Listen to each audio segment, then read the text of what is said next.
Assalamualaikum warahmatullahi wabarakatuh. Saya Hamdan Haryawan, salah satu dosen keperawatan di Prodi Diploma 3 Keperawatan Ambon, jurusan Keperawatan Poltekkes Kemenkes Maluku. Pada kesempatan kali ini saya akan menyampaikan teknik pembelajaran yang menggunakan metode DIA, Delivery, Interaction, and Assessment. Tentu sebagai seorang dosen, saya diberikan amanah untuk mengampu beberapa mata kuliah. Salah satunya adalah mata kuliah Keperawatan Medikal Bedah 2. Mata kuliah ini terdiri atau besar bobot SKS-nya ada 3 SKS dengan 2 SKS teori dan 1 SKS praktik.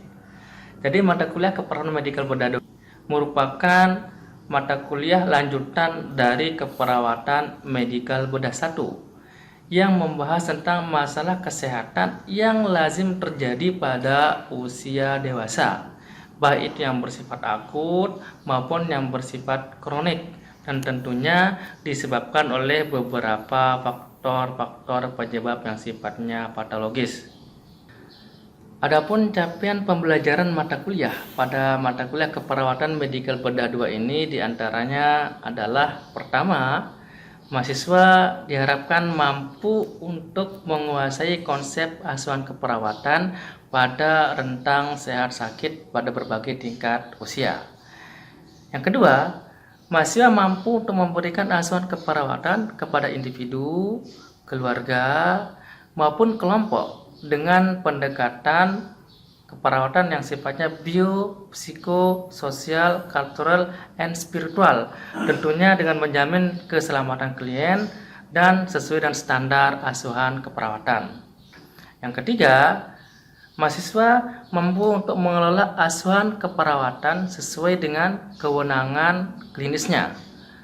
Dan yang terakhir, mahasiswa mampu untuk menunjukkan kinerja sesuai dengan standar dan mutu atau nilai yang terukur.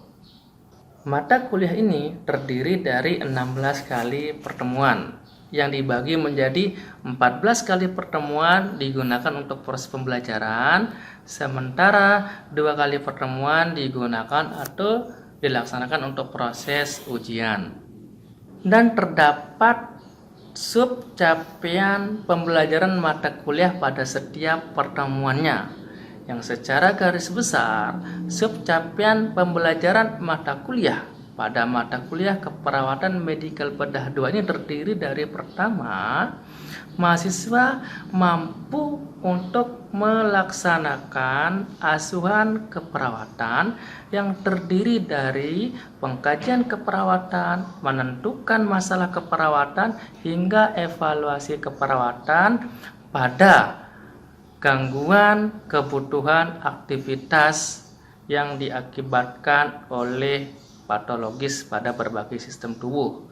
Kemudian yang kedua adalah pada gangguan kebutuhan istirahat tidur akibat patologis pada berbagai sistem tubuh. Yang ketiga yaitu pada gangguan kebutuhan suhu atau termoregulasi atau ketidakseimbangan suhu tubuh akibat patologis pada berbagai sistem tubuh. Yang keempat yaitu pada gangguan kebutuhan rasa aman dan nyaman pada berbagai atau akibat patologis pada berbagai sistem tubuh.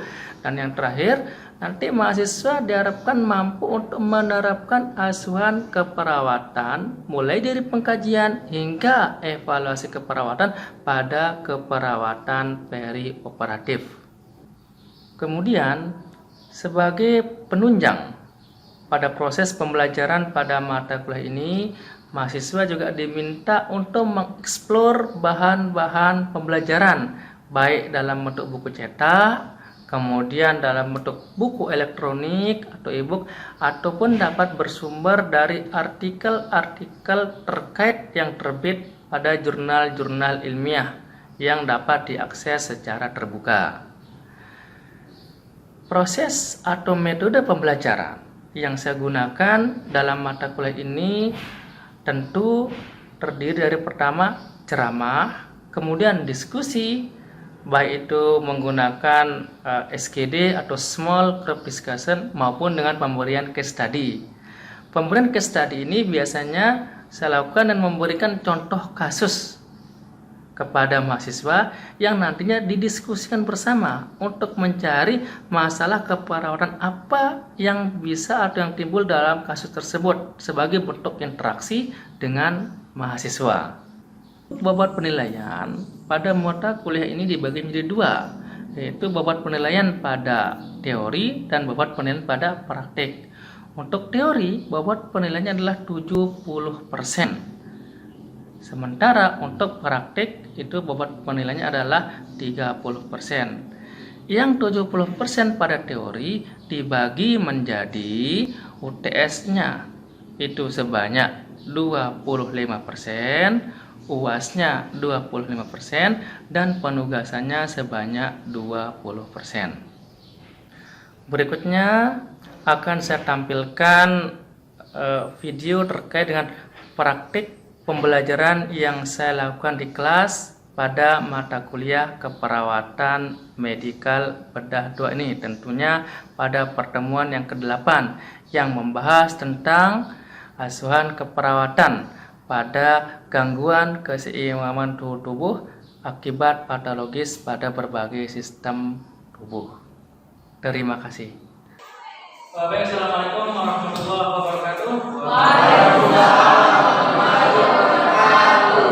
Selamat siang dan salam sejahtera kita semua.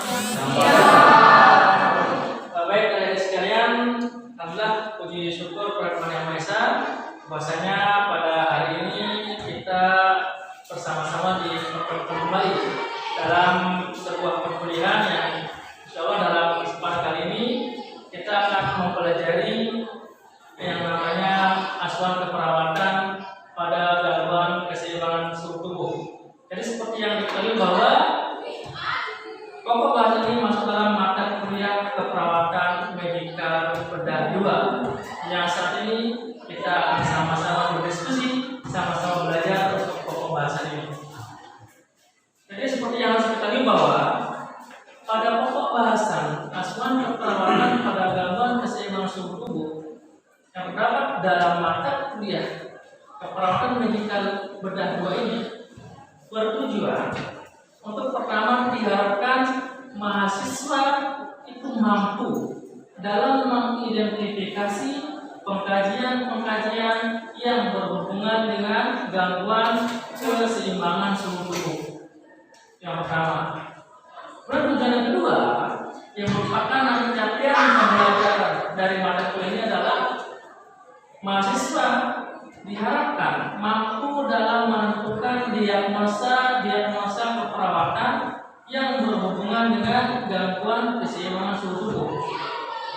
Tujuan yang ketiga adalah mahasiswa diharapkan mampu dalam menentukan perencanaan dalam bentuk intervensi keperawatan yang berhubungan dengan gangguan keseimbangan suhu tubuh.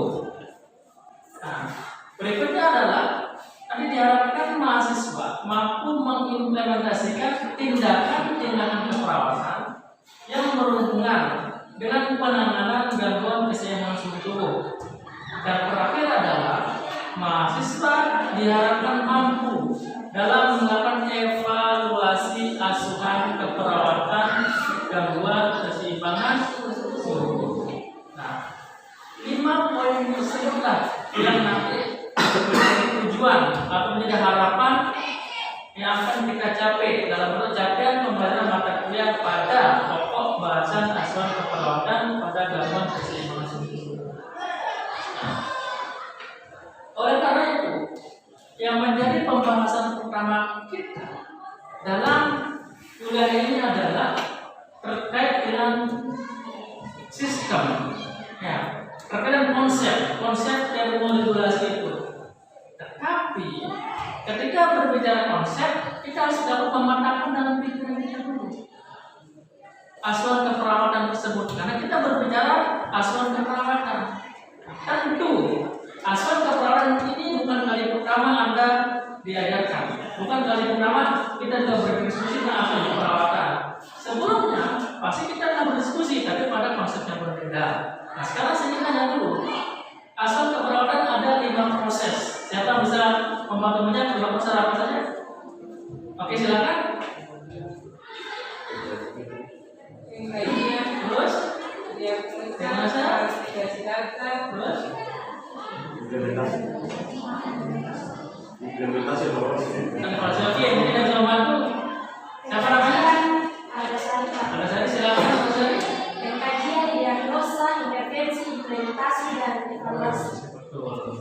Jadi, ketika berbicara asuhan keperawatan, kita tidak lepas dari 5 proses keperawatan. Nah, seperti yang disampaikan namanya Al-Ghazali, bahwa asuhan keperawatan terdiri dari pengkajian keperawatan. Yang kedua adalah diagnosa keperawatan. Ketiga adalah perencanaan keperawatan. Lanjutnya implementasi keperawatan dan evaluasi. Sekarang dalam konsep kita belajar asuhan keperawatan pada gangguan keseimbangan suhu tubuh, maka tentu kita harus mengenal dulu apa itu suhu tubuh sebagai dasar kita untuk membangun pengkajian keperawatan. Tanpa kita mengenal istilah-istilah atau gangguan-gangguan yang terjadi pada suhu tubuh, kita tidak bisa mengidentifikasi yang menjadi dasar dari pengkajian keperawatan tersebut. Kalau kita memiliki termoregulasi, termoregulasi itu adalah pengaturan fisiologis suhu tubuh manusia yang terkait dengan keseimbangan antara produksi panas yang dihasilkan oleh tubuh harus sama dengan panas yang dikeluarkan oleh tubuh hingga mencapai suatu yang namanya keseimbangan suhu tubuh. Makanya disebut istilah termoregulasi. Apa saja yang mempengaruhi termoregulasi tersebut? Tentu ada usia, jenis kelamin, aktivitas fisik, ada hormon, stres, adanya penyakit, dan lingkungan. Nah, sebagai contoh, kalau seseorang yang terkena infeksi demam apa tidak? Demam. Nah, demam ini adalah membuktikan adanya ketidakseimbangan suhu tubuh. Inilah menjawab faktor penyakit ini. Perlu kita mengetahui beberapa faktor ini. Tujuannya apa? Tujuannya untuk kita dapat melakukan identifikasi pada pengkajian nanti. Kita melakukan kajian lebih dalam. Nah, kemudian faktor-faktor yang mempengaruhi produksi panas, ada basal metabolisme rate (BMR), ada aktivitas otot. Semakin seseorang aktivitasnya tinggi, produksi keringatnya keluar, itu dapat meningkatkan produksi panas juga keluar lebih banyak. Demam tadi seperti yang biasanya terbawa pada tanda-tanda pasien yang mengalami penyakit infeksi. Nah, ini adalah sistem bagaimana proses pengaturan suhu tubuh terjadi pada tubuh. Sekarang macam-macam bagian termoregulasi. Ada yang namanya demam, ada namanya hipertermi. Nah, sekarang saya bertanya, kira-kira bedanya demam dengan hipertermi apa? Boleh? Kalau demam itu apa? Demam saja dulu. Ada bisa bantu jawab? Angkat tangan. Oke. Respon tubuh malah infeksi. Kalau putra? Suhu tubuh di atas. Itu demam. Sekarang saya sampaikan, ternyata demam itu berbeda dengan hipertermi. Demam itu suatu proses peningkatan suhu tubuh oleh karena adanya penyakit. Nah, berbeda dengan hipertermi. Tidak selamanya orang yang mengalami hipertermi akan kena penyakit. Bisa saja karena suhu lingkungannya tinggi juga mengakibatkan suhu tubuh yang tinggi, itu hipertermi. Tapi kalau hipertermi yang diakibatkan oleh penyakit itu disebut dengan demam. Demam oleh penyakit banyak macam-macamnya. Kenapa bisa demam? Nah, sekarang kita asal perkara ini. Seperti yang tadi saya sampaikan di awal bahwa capaian pembelajaran dalam pokok bahasa ini adalah mahasiswa diharapkan mampu melakukan suatu keperawatan. Pertama, mengidentifikasi data-data yang dapat didapatkan dalam proses pengkajian keperawatan. Ini dilakukan pengkajian keperawatan. Ada setidaknya 3 pokok yang harus kita gali dalam pengkajian keperawatan. Ada yang namanya riwayat kesehatan, fungsi kesehatan, dan pemeriksaan fisik. Apa yang perlu kita kaji dalam riwayat kesehatan? Apa yang kita boleh angkat satu orang? Boleh? Jawab ini. Apa itu riwayat kesehatan yang perlu dikaji?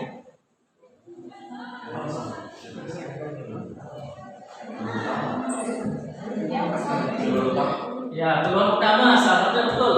Keluhan utama. Nah, ini riwayat kesehatan yang perlu kita kaji adalah keluhan utama. Itu yang paling penting. Apa yang saat ini akan menjadi urgensi bahwa seorang pasien tersebut masuk ke pelayanan kesehatan? Tentu keluhan utamanya. Setelah kita memperoleh keluhan utama, baru kita kaji riwayat kesehatan. Apalagi?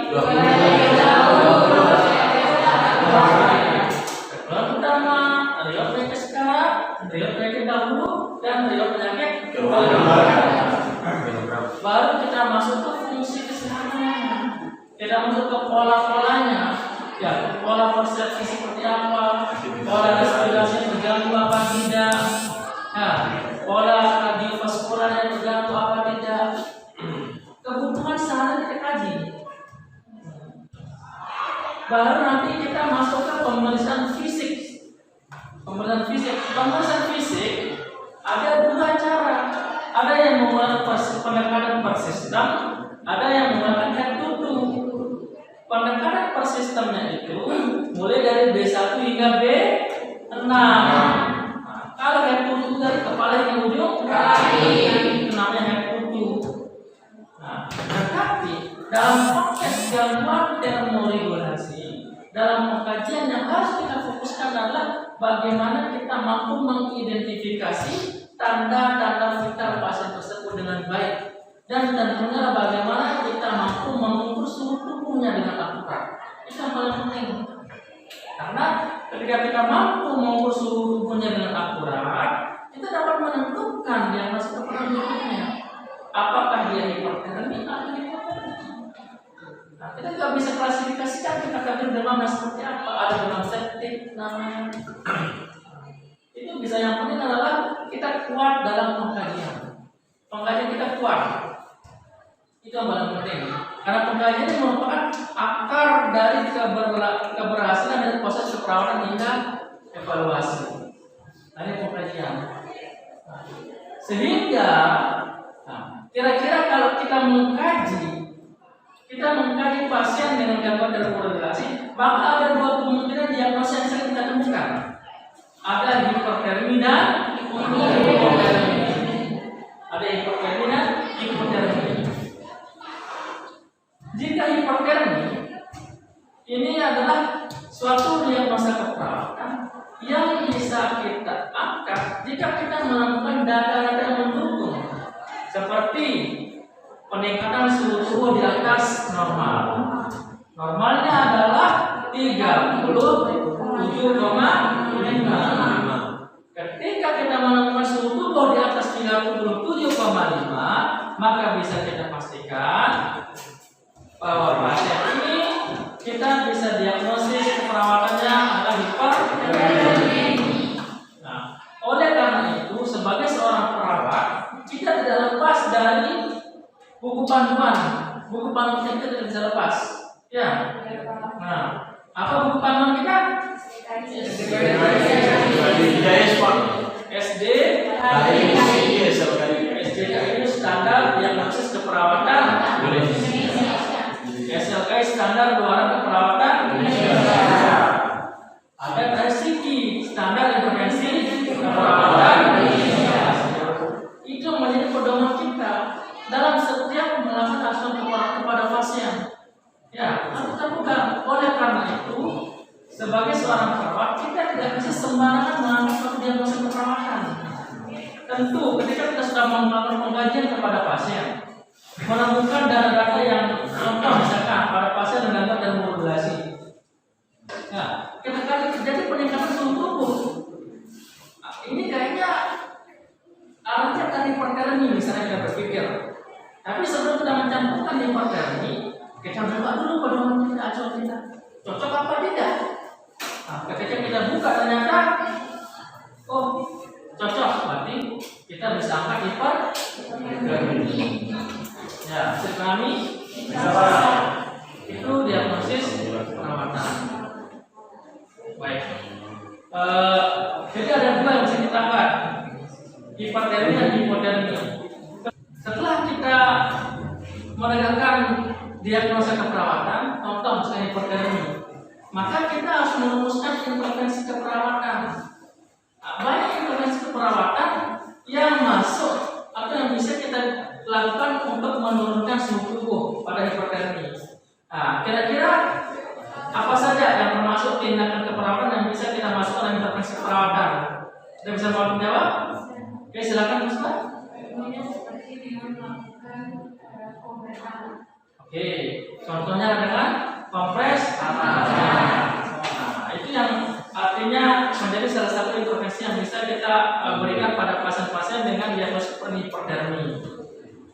Baik adik-adik, jadi kita sudah belajar tentang konsep asuhan keperawatan pada pasien dengan gangguan termoregulasi, mulai dari pengkajian, menegakkan diagnosis keperawatan, kemudian menyusun perencanaan keperawatan, menyusun implementasi keperawatan hingga evaluasi keperawatan. Oke, sebelum saya tutup, ada yang ditanyakan?